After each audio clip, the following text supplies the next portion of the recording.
Hello everyone, welcome back to the channel. तो आज का हमारा क्वेश्चन है लीड कोड का 1780। Check if number is a sum of powers of three. ठीक है, मीडियम लेवल क्वेश्चन है लेकिन काफी इजी है, कोई प्रॉब्लम नहीं आएगी। इंपॉर्टेंट क्वेश्चन है क्योंकि माइक्रोसॉफ्ट जैसी कंपनीज में पूछा गया है, इंटरव्यूज में भी कई बार ये क्वेश्चन पूछ लिया जाता है। ठीक है। सो बेसिकली इस क्वेश्चन में क्या होगा, इस क्वेश्चन में हमें एक इंटीजर दिया जाएगा। ठीक है। हमें बताना है कि क्या वो थ्री के मतलब थ्री की पावर्स को, कोई भी हम थ्री की पावर्स को सम करें तो क्या वो नंबर बन सकता है या नहीं बन सकता है। और इसमें एक चीज है कि हमें क्या करना है, डिस्टिंक्ट पावर्स ऑफ थ्री लेनी है। मतलब हम ऐसा नहीं कर सकते कि मैं थ्री की पावर वन को दो बार ऐड कर लूं, ठीक है, थ्री की पावर टू को दो बार ऐड कर लूं। बनाने के लिए डिस्टिंक्ट होने चाहिए, जैसे कि थ्री की पावर टू प्लस थ्री की पावर वन प्लस थ्री की पावर जीरो, कुछ इस तरीके से होना चाहिए। डिस्टिंक्ट पावर्स लेनी है। ठीक है। तो जैसे कि यहाँ पे एग्जाम्पल दे रखा है, हमें 9 इक्वल्स 12 दे रखा है। ठीक है, 12 को हम कैसे तोड़ के लिख सकते हैं, थ्री की power two nine plus three की पावर वन थ्री, तो नाइन प्लस थ्री 12। अब यहाँ पे 91 है, 91 को भी इसने तोड़ के लिखा हुआ है, जीरो टू और फोर। ठीक है। एक 21 है, 21 पे फॉल्स लिखा हुआ है। ठीक है, क्योंकि 21 को आप कैसे भी तोड़ के देख लीजिए, वो आपका डिस्टिंक्ट पावर्स ऑफ थ्री में टूट ही नहीं सकता, आपको कोई ना कोई पावर रिपीट करनी पड़ेगी 21 बनाने के लिए। ठीक है। मैं समझाऊंगा इसको ब्रीफली भी इन एग्जांपल्स को, बट अभी के लिए आप इतना मान लो। मैं आपको थोड़ा सा हिंट दे देता हूँ कि इस क्वेश्चन की बेसिकली क्वेश्चन आपका रिलेटेड है पूरी आपकी वो बेसिस वाली थ्योरी पे। बेसिस वाली थ्योरी मतलब कि जैसा आपका होता था ना डेसिमल ऑक्टल, उस तरीके से ही है। ठीक है। तो अब आगे डिस्कस करते हैं। मैं आपको ये भी बताऊंगा कि कोई भी नंबर को सम ऑफ पावर्स ऑफ थ्री वाले को भी चेक करना बताऊंगा, और थ्री की जगह अगर कोई और भी रैंडम नंबर है, फाइव सिक्स सेवन एट कुछ भी है, तो मैं उसका भी बताऊंगा, एक जनरल तरीका भी बताऊंगा। ठीक है। तो चलो फटाफट से स्क्रीन पे चलते हैं और पहले इन एग्जांपल्स को डिस्कस करते हैं, और ये बेसिस वगैरह एक बार देख लेते हैं, बेसिस वगैरह के बारे में। हाँ जी, तो एक-एक करके अपने सारे एग्ज़ाम्पल्स को डिस्कस करते हैं, लीड कोड वाले को ही कर लेते हैं, ठीक है? सबसे पहला एग्ज़ाम्पल क्या दे रखा है हमारा 12। ये जो 12 हमारे इनपुट में दे रखा है, ये हमारा बेस 10 में दे रखा है, ठीक है? बेस 10 मतलब डेसिमल में दे रखा है। हमें क्या करना है, इसे हम कन्वर्ट करेंगे हमारे बेस के में। बेस के से मेरा मतलब है, के यहाँ पे क्या दे रखा है क्वेश्चन में, हमें 3 दे रखा है, ठीक है? सम ऑफ पावर ऑफ 3 की बात कर रहा हूँ ना मैं अभी। तो हम सबसे पहले अपने डेसिमल को बेस 3 में कन्वर्ट करते हैं। कैसे कन्वर्ट करते हैं? हम डिवाइड करके कन्वर्ट करते हैं। तो 12 को हम क्या करेंगे, 3 से डिवाइड करते हैं।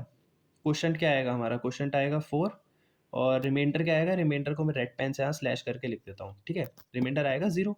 अब फिर से हम क्वेश्चन को क्या करेंगे, 3 से डिवाइड करेंगे।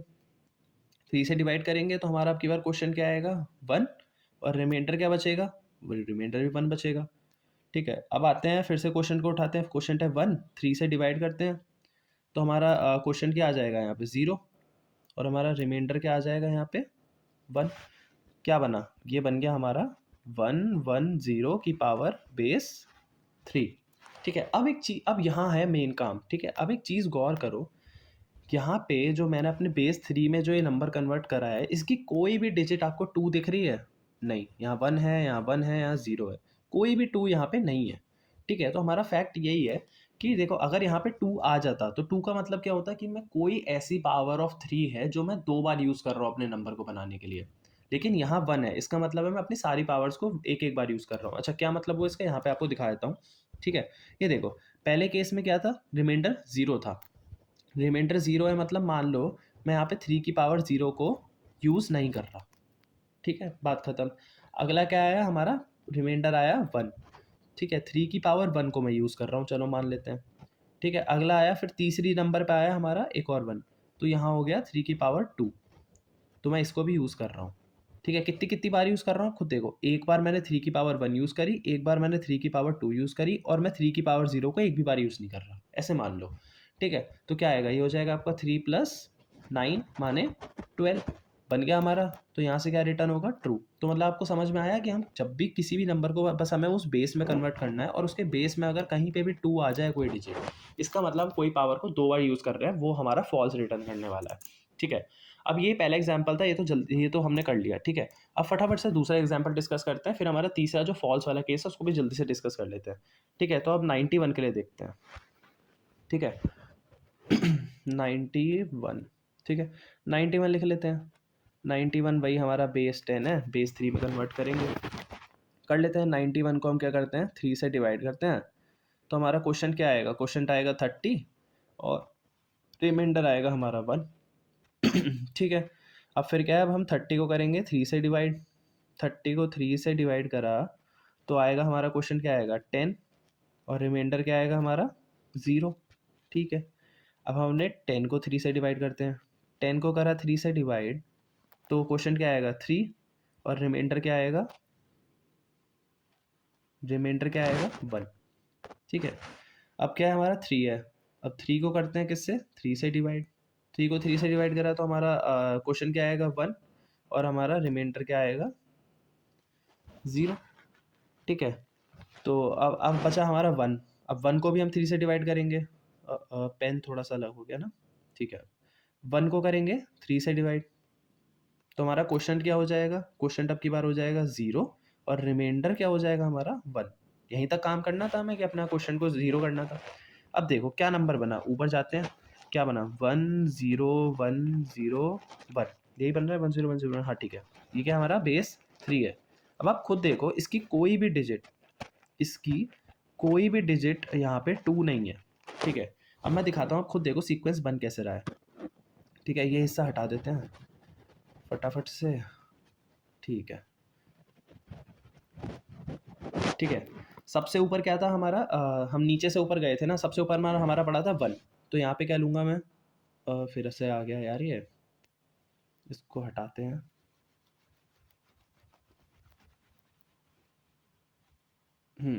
ठीक है, सबसे ऊपर क्या था हमारा 1, तो 1 को ले लेते हैं, 3 की पावर 0 को हम एक बार लेंगे अब की बार। फिर क्या है हमारा यहाँ पे देखो सब, अब फिर क्या है हमारा 0, मतलब मैं यहाँ 3 की पावर 1 को तो यूज़ नहीं करूँगा। ठीक है, अब आया 3 की पावर 2, 3 की पावर 2 को हम यूज़ करेंगे एक बार, तो ये आ गया 3 की पावर 2 को कर दिया हमने प्लस एक बार। 3 की पावर 2 के बाद आया हमारा एक और 0, मतलब मैं 3 की पावर 3 को भी यूज़ नहीं करूँगा। ठीक है, फिर आया हमारा 3 की पावर 4, 3 की पावर 4 को मैं एक बार यूज़ करूँगा, 3 की पावर 4। ठीक है, क्या बना 3 की पावर 0 हो जाएगा आपका 1, ये हो जाएगा 9, और 3 की पावर 4 आ जाएगा आपका 81। तो क्या आया 81 प्लस 9, ये आपका 91। तो हम यहाँ से क्या रिटर्न करेंगे, ट्रू। अभी तक तो हमारे दोनों केस ट्रू वाले थे।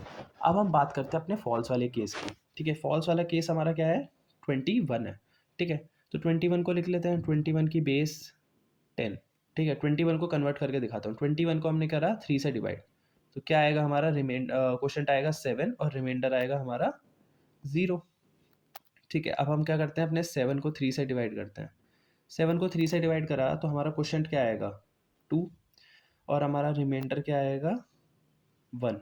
अब हम क्या करते हैं, अपने 2 को 3 से डिवाइड करते हैं, तो क्वेश्चन क्या आएगा 0, और हमारा रिमाइंडर क्या आया 2।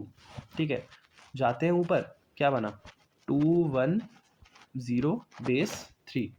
ठीक है, अब देखते हैं, ये देखो यहाँ पे 2 आ गया है इस केस में, अब की बार हमारा 2 आ गया, तो जाहिर सी बात है फॉल्स रिटर्न हो गई होगा। क्यों रिटर्न होगा वो मैं आपको दिखाता हूँ। आप खुद एक चीज़ देखो, वही चलते हैं अपने उसी सीक्वेंस से। सबसे ऊपर क्या पड़ा है हमारा, सबसे ऊपर देखो 0 पड़ा है, 0 पड़ा है मतलब 3 की पावर 0 को मैं यूज़ नहीं करूँगा। फिर आया हमारा 1, 3 की पावर 1 को मैं यूज़ करूँगा, एक बार करूँगा, 3 की पावर 1 प्लस, अब क्या है हमारा 2, ये है 3 की पावर 2 को मुझे 2 बार यूज़ करना पड़ेगा। इसका मतलब समझे, 0 मतलब मैं एक भी बार उस अपनी पावर को यूज़ नहीं करूँगा, 1 मतलब मैं एक बार यूज़ करूँगा, और 2 मतलब मेरे को अपनी पावर को 2 बार यूज़ करना पड़ेगा। 2 बार यूज़ करना पड़ेगा तभी बनेगा। आप लिख के देख लो चाहे, ये था हमारा ये हमारा 3 की पावर 0 के लिए था, ये हमारा 3 की पावर 1 के लिए था, ये हमारा 3 की पावर 2 के लिए है। तो 3 की पावर 2 को हमें 2 बार लिखना पड़ेगा तभी हमारा 21 बन सकता है। ठीक है, तो क्या देख लो 9 9 हो जाएगा 18, और एक 3 21। लेकिन यहाँ से क्या रिटर्न होगा, फॉल्स रिटर्न होगा, क्योंकि हमारे क्वेश्चन में हम एक पावर को केवल एक ही बार यूज़ कर सकते हैं, मतलब ये वाला 3 की पावर 2 हम यूज़ नहीं कर सकते इस केस में। ठीक है, तो होपफुली अब आपको समझ में आ गया होगा कि हमें क्या करना है। अच्छा एक चीज़ और, मैंने आपको बताया था ना मैं ओवरऑल बताऊंगा, ऐसा ज़रूरी नहीं कि हम बेस 3 में ही केवल 2 को चेक करेंगे, हम कोई भी बेस हो, बेस 4 बेस 5 बेस 6, हम सब में बस 2 को ही चेक करेंगे कि कन्वर्ट करने के बाद कि डेसिमल से अगर हमने अपने रिक्वायर्ड बेस में कन्वर्ट करा और उसमें 2 आ गया, इसका मतलब हम कोई ना कोई पावर को 2 बार यूज़ कर रहे हैं, जो कि हमारे क्वेश्चन के हिसाब से परमिसिबल नहीं है, तो हम वहाँ से सीधा सीधा फॉल्स रिटर्न कर जाएंगे। ठीक है, तो बस इतना ही कंसेप्ट था इस क्वेश्चन का, फटाफट से इसको कोड करके देख लेते हैं। इसको कोड कर लेते हैं अब। तो देखो हमारा क्या कंडीशन थी, कब तक मेरा काम होगा, जब तक जो मेरा एन जो है वो मेरा 0 से बड़ा है। ठीक है, और हर स्टेप पे मैं चेक कराऊंगा कि जब भी मैं अपने n को मेरे उस वाले बेस से डिवाइड कर रहा हूँ, इस केस में तो बेस 3 है। अगर किसी भी पॉइंट पे मेरा रिमाइंडर जो है वो 2 आ गया, ठीक है, तो हम क्या करते थे, सीधा वहां से फॉल्स रिटर्न करा देते कि नहीं यार, आप कोई पावर ऐसी है जिसको 2 बार यूज कर रहे हो, आप पॉसिबल नहीं हो। ठीक है, और हम क्या करते थे, हर स्टेप पे अपने n को क्वोशंट बना देते थे उसका, तो n डिवाइड इक्वल्स टू 3 छोटा कर देते हैं n को। और अगर मैं सक्सेसफुली पूरा वाइल लूप चला गया, कहीं भी मुझे कोई दिक्कत नहीं आई, कहीं भी मेरा रिमाइंडर 2 नहीं आया, मतलब मैं इस कंडीशन में नहीं घुसा, तो मैं यहाँ से क्या कर दूंगा, रिटर्न ट्रू कर दूंगा। इसका मतलब क्या हुआ कि मेरे जो भी जो रिमाइंडर कैलकुलेट होके आए थे वो 0 थे या 1 थे, 2 आया ही नहीं, मैंने कोई भी पावर को 2 बार यूज करा ही नहीं। ठीक है, बस इतना ही काम था, इतना सही कोड था, इसका रन कराते हैं इसको। बस एक्सेप्ट हो रहा है, सबमिट कराते हैं। सबमिट भी हो रहा है, रन टाइम बढ़िया आ रहा है, 0 ms आ रही है। ठीक है, एक चीज और, अच्छा मैंने बात करी थी कि अगर हो सकता है कि मान लो यहाँ पे आपको पावर ऑफ 3 की जगह है मैं यहाँ पावर ऑफ 4 बोल दूं। ठीक है, यहाँ तो ऑफ कोर्स नहीं चलेगा ये कोड, मैं केवल समझाने के लिए बोल रहा हूँ।